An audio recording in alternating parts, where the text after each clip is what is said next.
Psalm 62 is a Psalm of David, and the title, it says, Trust in God Alone. How easy is it to trust? Yeah, it's easy to trust. Why is it not easy? People do you wrong. People lied to you. Well, sometimes it's because of the fact of learned behavior. As you said, people will lie to you, people will do you wrong. We stereotype sometimes put everybody in the same category. We sometimes think, well, everybody's going to do me wrong or everybody has an end for me. Now, he comes in when David's coming in. Y'all know that David had a lot of things going on. He had a love for the Lord. He wanted to be in a relationship with the Lord. They said David was after God's own heart. He had a strong willing and a strong faith. However, David had endured a lot of things in his lifetime. He's gone through a lot of things, and Saul was after him and trying to kill him. He had gone through a lot of different powers and a lot of different things, but he comes back and he always resorts and remember that God is the one that he should trust. So he comes in, and in this psalm, he comes in and he sort of lets you know that God is the true source of strength. God is the true God. He's the one that's able. He's the one that will carry you. He's the one that's going to protect you. He's the one that has all power in his hand. He's the one that has protected you all through your life in all different times. He's the one that has all power. So this psalm comes in and you see something happening here where David's coming in and he's writing, and he says in the first verse, he says, for God alone my soul waits in silence. From him comes salvation. All right, what's salvation? What's salvation, y'all? What is that? Deliverance. What else? Saved. What else? Freedom. What else? To have an opportunity to come in and have somebody to save you, as you said. So all of a sudden, David is waiting here. He's waiting, and why does he say silence? Why do y'all think he says in that first verse? He said, for God alone my soul waits in silence. What happens when you're quiet? You're going to be all right. Yes, mind settle. You can hear, you think. What happens when you're talking and running off and arguing and all? Do you actually hear what you're saying all the time? We got a problem. Yeah, there's a problem. Often when you're teeter-tottering and running around talking and all of a sudden you don't have a chance to focus. But sometimes when you walk away from a problem, walk away from a situation, take a few minutes to just say, I'm going to take two. I'll go to the bathroom or whatever. I'm gonna be you home. have a chance to come in and to really realize that this is a wonderful thing and that I have a God who loves me and I'm waiting for him. So all of a sudden, he comes in and he sort of comes in and says this uniquely, that he alone, and he's applauding the Lord, he alone is my rock and my salvation, my fortress, I shall never be shaken. What is David saying there? Why does he use a rock? What is a rock? What is a big, strong? What else? Can't be broken? What else? Well, Pastor, you said something? I just said it can't be moved. Can't be moved. Well, Jerry, go ahead. Certain rocks can be like a weapon. They can be at times, yeah. But a rock is stable. It's strong, has strength, and has power. So David compares the Lord to a rock. He comes in again and says he's his salvation. He's his savior. He delivers him. He's free because of him. He comes in and he says, my fortress. What does fortress mean? What y'all think fortress mean? Safe place, right? Safe place. Place where they can hide. You can hide in the bosom, hide in the rock, hide behind Jesus. He is coming in and he's providing for you. He provides a cave. He provides a shelter. He provides a way. So he comes in. David has gone through all this thing. He realized that God has been steady. He's been consistent. He used the word rock. He's been consistent. He has delivered him over and over again. He's been his fortress. And so he comes in and he says, I shall never be shaken. In other words, he's coming in and saying, I'm going to believe regardless. I'm going to believe and be continuous and content in my belief. But he comes in and this second part sort of shifts back because he comes in and sort of talks to his enemy, so to speak. He comes in and says, how long will you assail a person? Will you batter your victim, all of you, as you would a leaning wall or a tottering fence? Okay, comes in and says their only plan is to bring down a person of prominence. They take pleasure in falsehood, they bless with their mouths, but inwardly they curse. Now, y'all ever had somebody to do you wrong, and he comes in and he talks about this. David is coming in and he's telling his enemies, y'all are battering me and beating me when I'm down.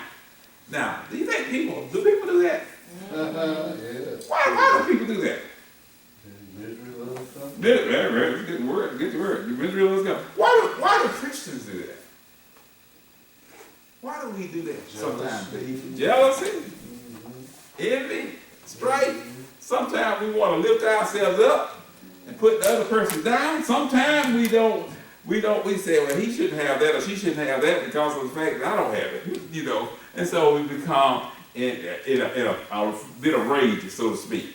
But he comes in and he tells them, when I'm down or I've gone through some things, I'm a victim, and you battle me just like if I was a weak fence or a tottering fence or a place where there's not any strength. And then you come in, and the plan is to destroy you. Now, people destroy people because they get jealous, as you all said, because they are envious. But he comes in and says that these folks are trying to come in and take pleasure in destroying you. Now, y'all ever know people, what do we call this situation? He said it in this lesson here. He comes in this verse, he said, they take pleasure in falsehood. What's a falsehood? Lying. Then he says they bless you with their mouth.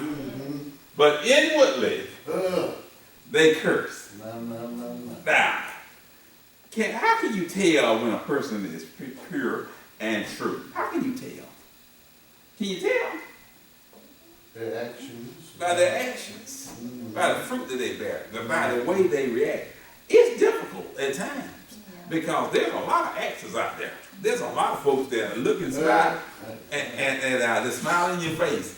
As my one of my coworkers used to say that and this is probably not right for this but anyway, they'll shake your hand and then they'll do something else on your feet.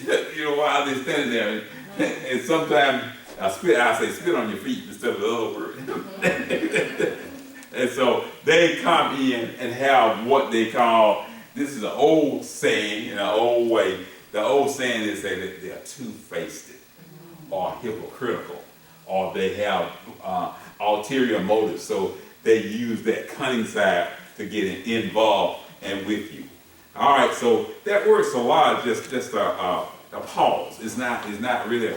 Most theologians tell you not to even say it, but it's just where you pause and where he pauses.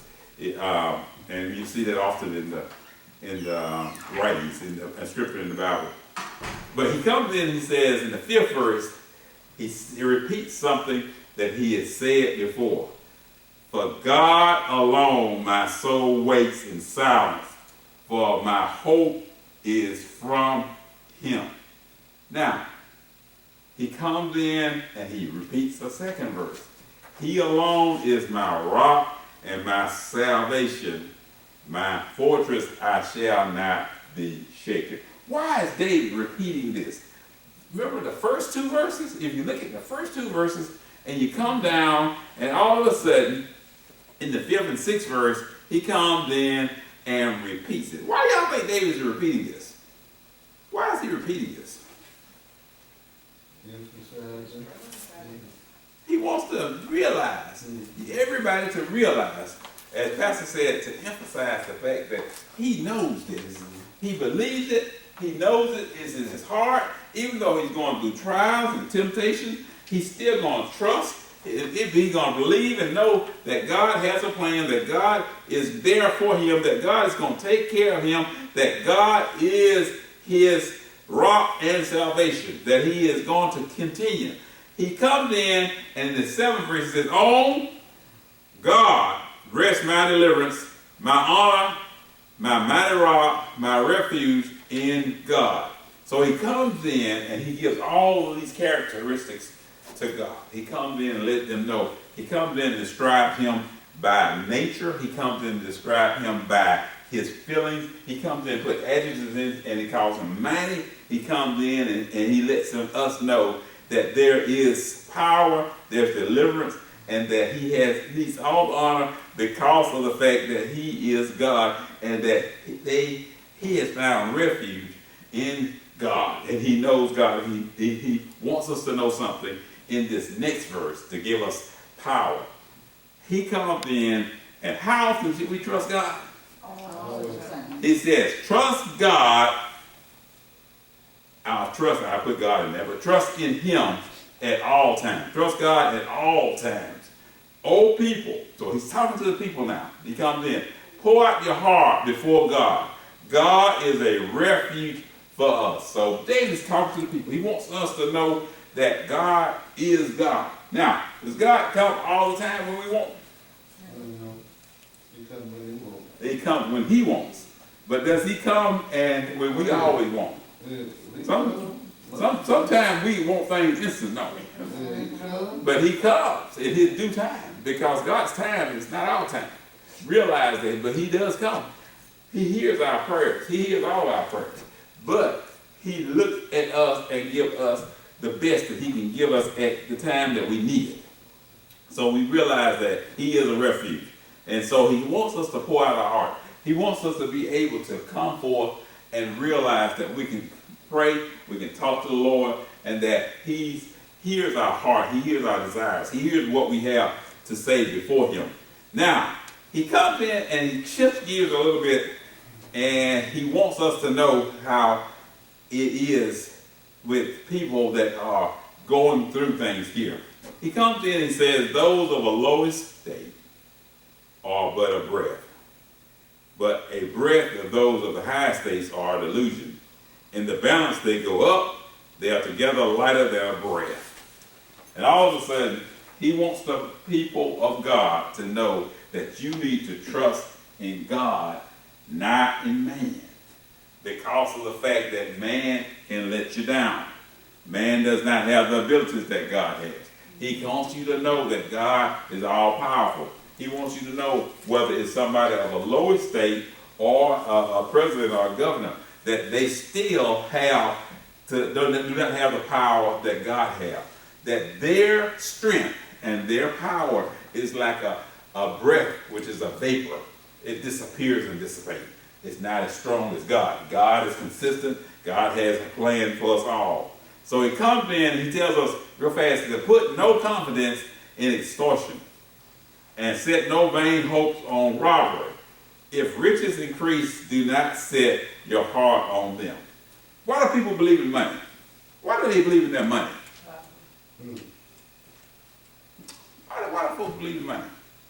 They're able to get you. Right, yeah, well, that's true. They deals. Well, it does. You know, God doesn't tell you not to have money, but he tells you not to worship it. Right. Not to have a love of it. Pastor said it well, not to have a love, not to be greedy, not to come in and make it your God instead of realizing that God is the one that allowed you to have it. So what he's coming in and saying that, you know, if you get rich or you have it, don't allow that to overtake you. Don't allow that to come into your heart and don't set your heart on because of the fact that the reality is that money can disappear.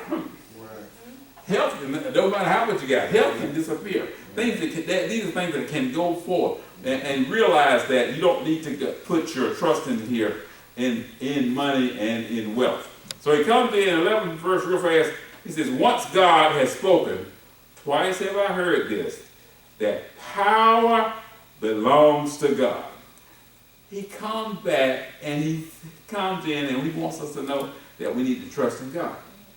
He comes in and says, I'm going to read it again, the 11th and 12th verse together. It says, once God has spoken, twice have I heard this, that power belongs to God, and steadfast love belongs to you, O Lord, for you repay all to all according to the works.